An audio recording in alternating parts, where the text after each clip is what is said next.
Here's what I know is true. Most weight loss plans are one size fits all. So frustrating. They don't take into account each person's individual needs, which could mean dietary restrictions, medical issues, or other personal needs. That's why you're going to love Noom. It's built for your psychology and your biology, meeting you where you are. Noom's personalized programs feel more sustainable than any other, more restrictive weight loss programs. And also, it doesn't shame you when you choose to treat yourself, and that's important. I like this company because it's got a psychology and biology-based approach and a super easy app to use with lots of great features, including daily lessons, coaching, and flexibility. I think it's your time to start. Stay focused on what's important to you with Noom's psychology and biology-based approach. Sign up for your trial today at Noom.com. Based on 3.5-year study of actively engaged Noom users with minimum BMI of 25. Individual results may vary. Visit Noom.com for more information. Okay, you want to look luxurious but not spend a lot of money? I got you covered. With Quince, you're going to treat yourself to everyday luxury at an affordable price. Something everyone needs in their closet, in my opinion. Quince's iconic Mongolian cashmere sweaters, guess what? They start at $50. Or if you really want to up your luxe factor, check out their Italian leather bags, washable silk skirts, and European linen sheet sets. Whatever you're looking for, all Quince items are priced 50 to 80% less than similar brands. It's because they partner directly with top factories and cut the costs of the middleman, passing the savings on to you. And also, they work with factories that use safe, ethical, and responsible manufacturing practices. And of course, they use premium fabrics and finishes for that luxury feel. You guys need to go get yourself the bodysuits. That's my new obsession. Look great with jeans or a skirt.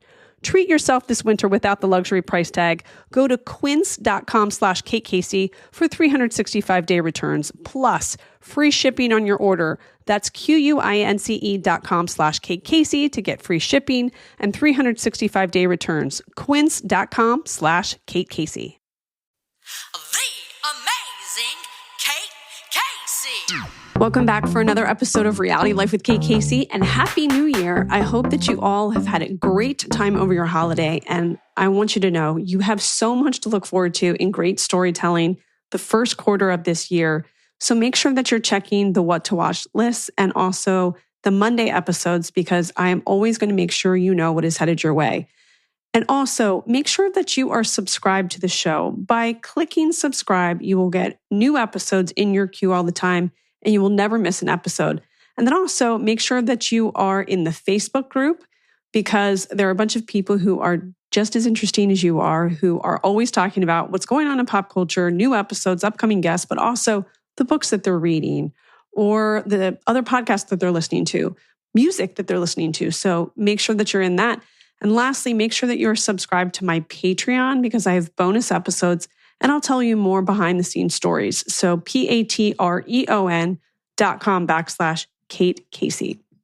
So first thing is, this week, I was so excited to see that the 30 for 30 episode, which is actually a 2-part episode, is now available on Netflix. This aired a couple years ago.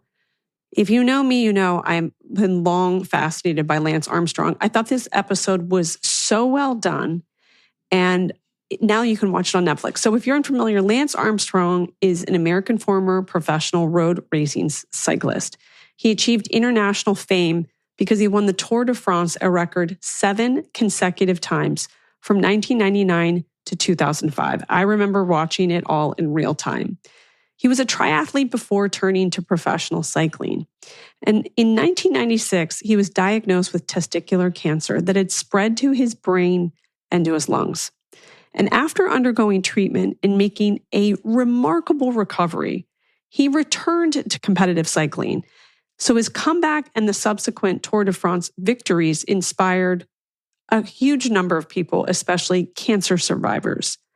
But then the cycling world was rocked, and really the world was shocked, when in 2012, he was stripped of his Tour de France titles because an investigation revealed his central role in a widespread doping conspiracy within his team.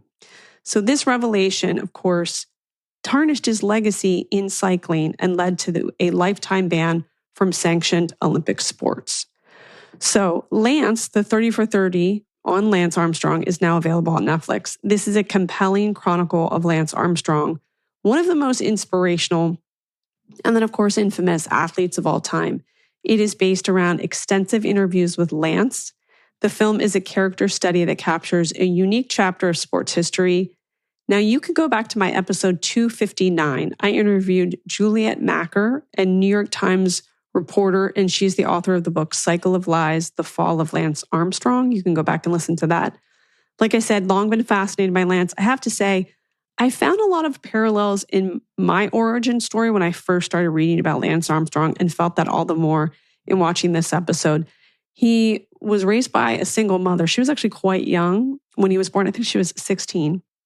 And so he was really without a father figure. And then she remarries Harry Armstrong, so he had his name changed.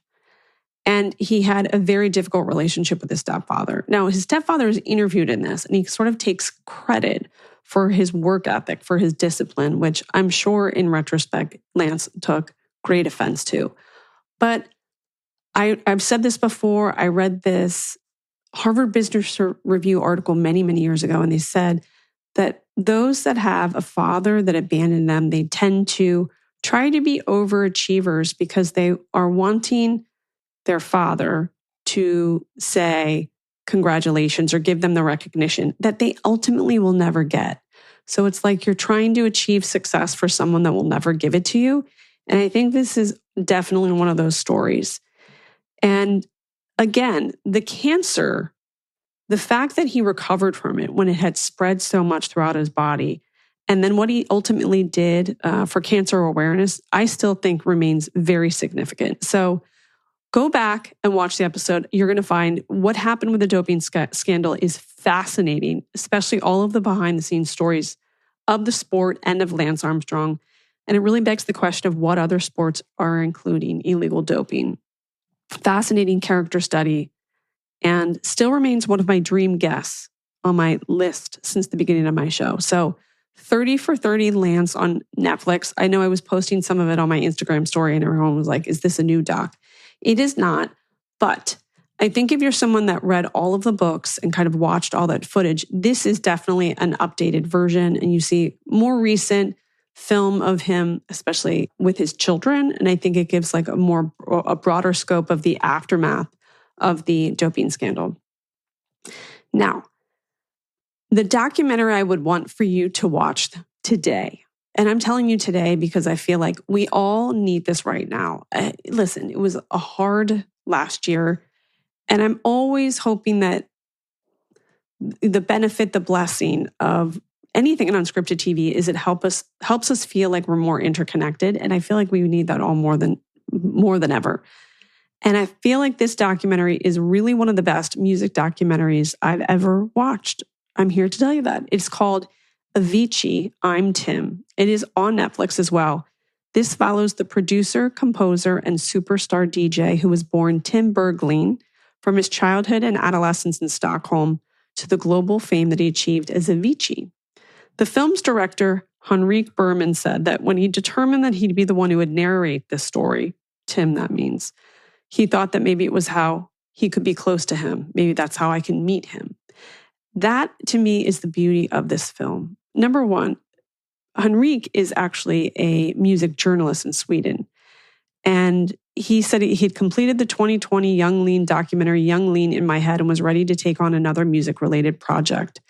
And I think that that's what makes this a little bit different, is that he looked at it through that lens of being a musician and also trying to figure out how he could be close to the subject by telling the story.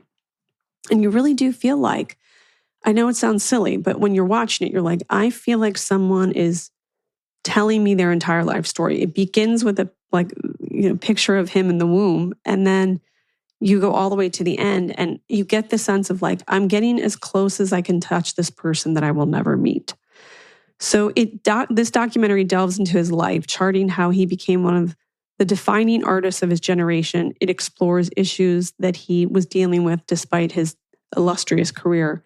And it also features interviews with his friends, his family, his team, as well as archival footage of home videos from his birth right through to his final days.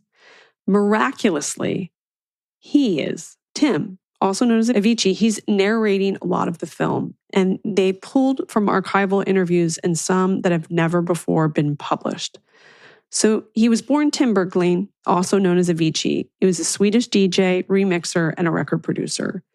Born in Stockholm, he explains that he basically lived within 5 blocks. His school and everything he needed was within 5 blocks. His father, an office supply businessman, and mom was an actress with 3 siblings, David, Linda, and Anton. He was a gamer.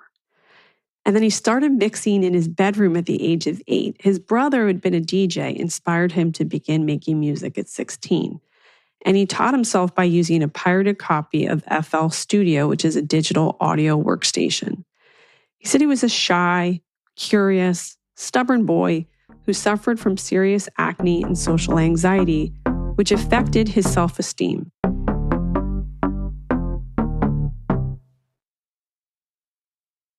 This episode is sponsored by Acorns. Acorns makes it easy to start automatically saving and investing so your money is the chance to grow for you, your kids, and your retirement. You don't need to be rich. Acorns lets you invest with the spare money you've got right now. You can start with $5 or even just your spare change, and you don't need to be an expert.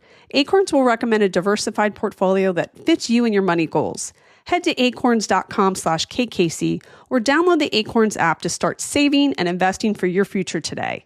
Paid non-client endorsement compensation provides incentive to positively promote Acorns. Tier 1 compensation provided. Investing involves risk. Acorns Advisors LLC and SEC registered investment advisor. View important disclosures at acorns.com/KKC. What if you could learn from the world's best all in one place? You can with Masterclass. With Masterclass, you can learn from the best to become your best. Masterclass is the only streaming platform where you can learn and grow with over 200 plus of the world's best. And you can access Masterclass on your phone, computer, smart TV, or even in audio mode. Confidently navigate the media with influential intellectual Noam Chomsky. Use science to solve your problems with Bill Nye, or learn from the past with Pulitzer Prize-winning historian Doris Kearns Goodwin. And the classes really do make a difference. 88% of members feel that Masterclass has made a positive impact on their lives. Plus, every new membership comes with a 30-day money-back guarantee. Don't wait another moment to start your learning journey with Masterclass. Masterclass always has great offers during the holidays, sometimes up to as much as 50% off. Head over to masterclass.com/Wondery for the current offer. That's up to 50% off at masterclass.com/Wondery. When he describes himself as a child, he said, "When I was a kid, I wasn't like a really nice person. For a few years, I was kind of bullying people. And I was around 6 or 7, and after a while, I realized that people didn't like me. So after a summer, I was thinking about this, and I decided I need to change and see what happens. And then people liked me again." And I thought that was really poignant and really kind of sets the tone for understanding how insecure he was right from the very beginning. And how do you erase that insecurity? Sometimes if you have success, it sort of burns away. And for other people, there's always like kind of like this voice in the back of your head that's like, I don't know if you're good enough for this. It's like that imposter syndrome thing like never goes away, and it's sort of at a elevated level. He felt misunderstood, but in music, he found freedom. And in EDM, a broad term for a variety of electronic music genres that are made for dancing at raves, at festivals, and nightclubs. That was his outlet. And then he met Arash, who would become his manager and help him craft his own unique style. So he adopted the moniker Avicii because it meant the lowest level of Buddhist hell. And he chose the moniker because his real name was already used upon creating his MySpace page, if you can imagine that. So Avicii, and he spelled it with an extra I, so it's Avicii. He first rose to fame in 2011 when his Grammy-nominated single, Levels. Now I say that, and if you plop that into your phone right now, any social media app like TikTok, Instagram, and you're going to be able to use that song as the background for your pictures or your life, whatever it may be, you're going to remember it. And it's one of those songs that, I mean, I'm not even a music person. And when I hear it, I find like I'm kind of like moving back and forth. It does something to you where you feel it from your feet and it goes all the way up to your head. So he was nominated again in 2012 for his collaboration with David Guetta and on their track Sunshine. David is also interviewed throughout this. So I guess you would say that he created earworms, songs that you can't get out of your head that literally, like I said, make you feel like you're lifted up, jumping to the beats of each track. So with tracks like Wake Me Up, Levels, and Hey Brother, he shot to stardom. So A-list musicians are clamoring to work with him. There's at one point where he's sitting with his manager and he's like, Earth, Wind, and Fire wants to do something with you. And they're going through this list of all these people, and you kind of marvel how someone could go from just working at home on like a little audio app to being someone who creates a song that is listened to all over the world. And they show you when the music plays at these events where it's just people jumping at the same moment in time with their arms up in the air. And then to a place where you're sitting with someone and they're telling you that every big artist in the world is clamoring to just get a moment with you so that you can help tweak their song or be part of a song. So I'm saying David Guetta, Chris Martin of Coldplay, Bon Jovi, there are a ton. So what began as making EDM hits soon turns into this really a career with gigantic hits with a range of musicians. And with that success, he's traveling all over the world. And at some point, you're wondering if he was overscheduled, unable to feel settled because there was like another meeting around the corner. And of course, maybe it's because I'm like maternal, but I'm noticing throughout this doc that his weight is varying. Like sometimes he looks full-faced and happy and joyful and like has a good flush. And then other times he looks gaunt and you wonder, is this the struggle of the touring? Is this the stress? Is it something else? He says that when fame hit, I was a lot happier before I was famous than after I was famous. I started feeling very empty and unhappy. I was just on autopilot mode.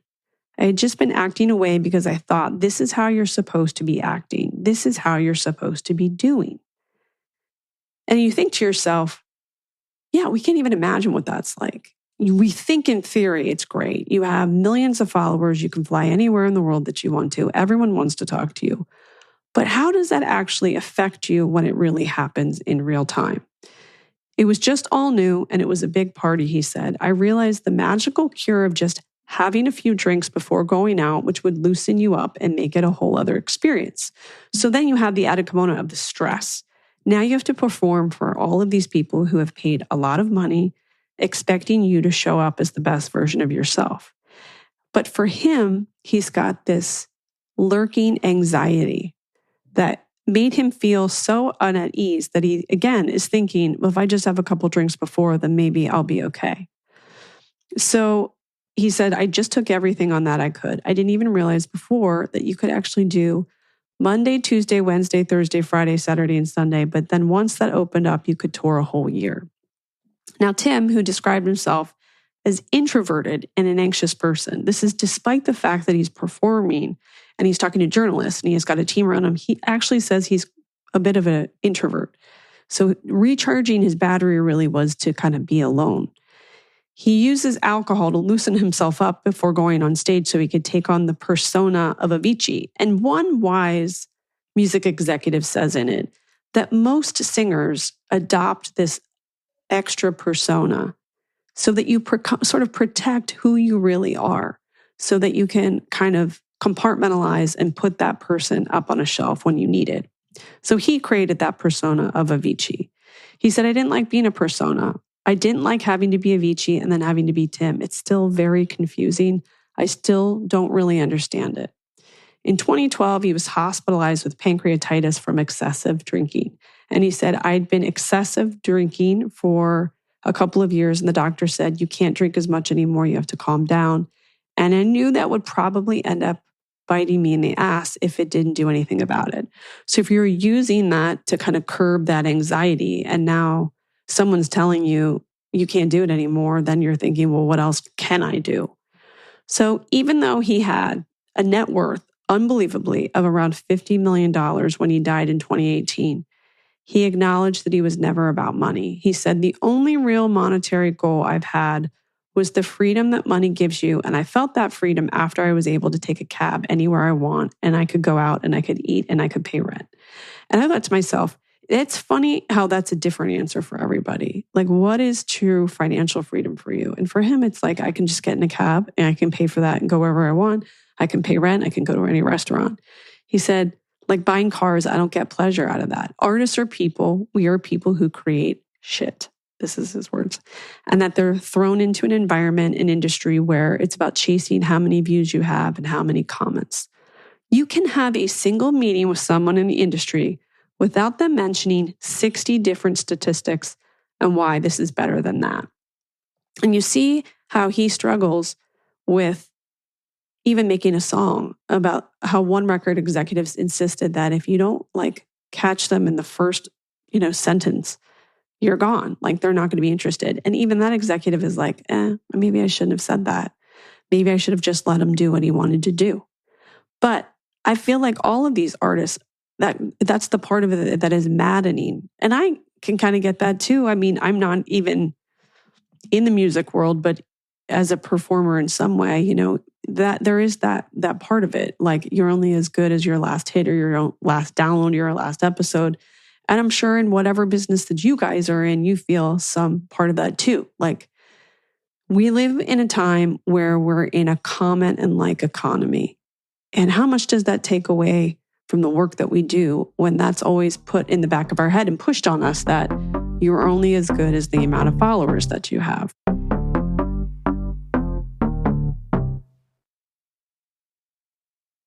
As you write your life story, you're far from finished. Are you looking to close the book on your job? Maybe turn a page in your career? Be continued at the Georgetown University School of Continuing Studies. Our professional master's degrees and certificates are designed to meet you where you are and take you where you want to go. At Georgetown SCS, the learning never stops, and neither do you. Write your next chapter. Be continued at scs.georgetown.edu/podcast.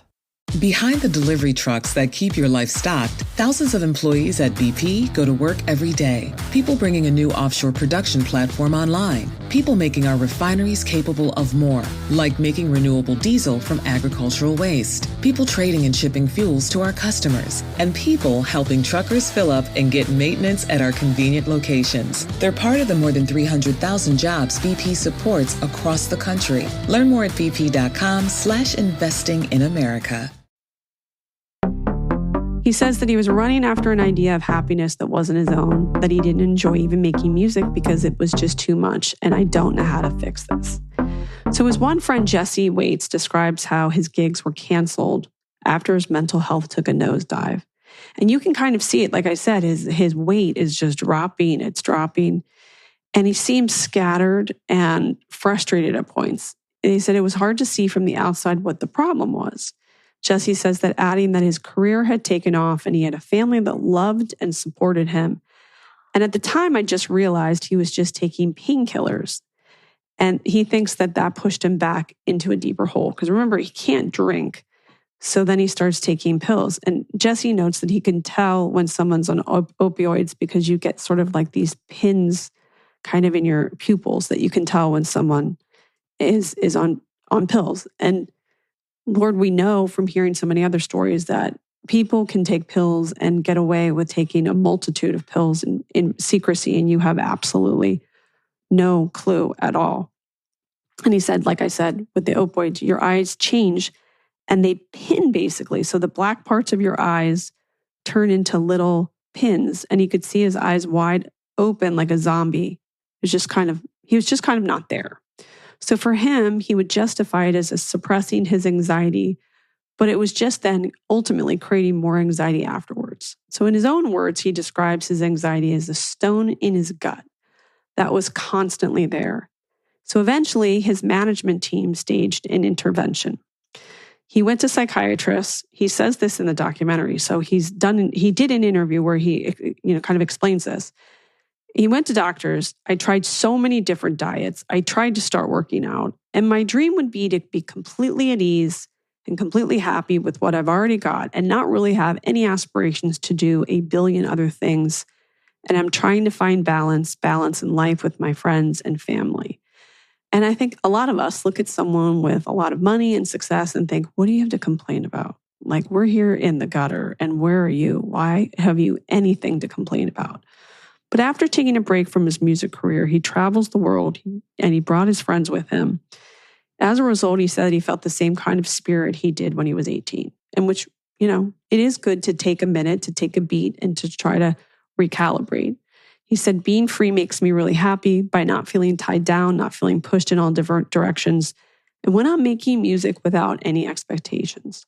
Well, during this time, he even tapped into a spiritual side and he learned how to do transcendental meditation. And he felt like he was in a good place. His friend Jesse remembers him feeling like he was in a good place, like one of the best places he had ever seen him. So in 2018, he decided to travel to Oman, and he made plans to make music on his return with Geffen Records president. But he ultimately died by suicide. And it was April 20th, 2018. It was a complete shock to his family and to his friends, and really for the entire world. I remember when it was announced and not even knowing that much about him, it was shocking. So when you watch this whole play out, you just feel so deeply for the people in his life. His friend said, Jesse said, I don't really think anyone knows why or what happened. Nobody knows what's going through his mind. Everybody can speculate. He seemed good to everybody that I talked to that was around him, and he was in a good place. And I'm sure everybody feels like if they were there, they could have changed something, especially with his family. Well, after his death, his family released a statement which read, our beloved Tim was a seeker, a fragile artistic soul searching for answers to existential questions, an overachieving perfectionist who traveled and worked hard at pace that led him to extreme stress. And when he stopped touring, he wanted to find a balance in life to be able to be happy and to do what he loved most, which was music. He really struggled with thoughts of meaning, life, happiness. He could now go on. He could now not go on any longer. He wanted to find peace. Tim was not made for the business machine he found himself in. He was a sensitive guy who loved his fans but shunned the spotlight. Tim, will you forever be loved and sadly missed? The person you were in your music will keep your memory alive. We love you, the Tim Bergling family. And I just felt there's so many of us that can kind of relate to that or know people that struggle in the businesses that they are in. Maybe it requires them to be an extrovert and they are an introvert. In his case, he was a sensitive guy. He loved his fans, but he didn't like being in the spotlight, but he loved making music. And when he did make music, he was consistently told, the statistics around each project that he did and how that bears hard on your soul. Aloe Block analyzes the lyrics to the song SOS that he sang as part of his posthumous album Tim in 2019. And the words go, can you hear me SOS? Help me put my mind to rest. And he said, looking at the lyrics and fighting back tears, it seemed as though we had this call for help and I'm receiving this letter for Tim, but it's way too late. And so kind of what I took away from that is that, of course, you never know someone's private pain. He was surrounded by friends who were in awe of his kindness and his talent. And some of the scenes where he's with other big stars, and he blows them away with the little additions to his songs. He was sort of a mad genius, but a mad sensitive genius. And it's almost like his sensitivity, his emotions were at a higher volume than the rest of us. I cried at the end, and my kids walked through the room. They began listening, and I found them all sitting with me watching the story play out. Now, one of the artists I mentioned, Aloe Block, he performed Wake Me Up with him. They show footage from the studio when it was made, and we spent a day with Aloe and his family in the pool while we were on vacation in Hawaii. And he was very kind and an attentive father and very sweet to my kids. And I thought I can see why they work so well together, because musicians of their caliber, the way they carry themselves, they make you feel everything so deeply. And isn't that what we all especially need now? And what a gift to be able to make something that you allow people to feel it from their feet all the way to the top of their head, it brings out such profound emotion in other people. Like, what a gift. And for Enrique Berman, the director, I say this to you, the half decade it took for you to do this, it was worth every single frame. This is beautifully done. And I have to tell you guys, it is worth watching. So it is called Avicii. I'm Tim. It is on Netflix. And you can also watch the 30 for 30 with Lance Armstrong. That is also on Netflix. As always, I want to thank you for listening. I want to make sure that you click subscribe, leave a 5-star review. Make sure that you get the bonus episodes on Patreon by going to patreon.com/KateCasey. You can get my must-watch list by going to katecasey.substack.com. And then make sure you follow me on social media. I'm on Instagram at @KatecaseyCA, TikTok, it's Kate Casey, Twitter and Threads at @Katecasey. And make sure you check back for an all-new episode tomorrow.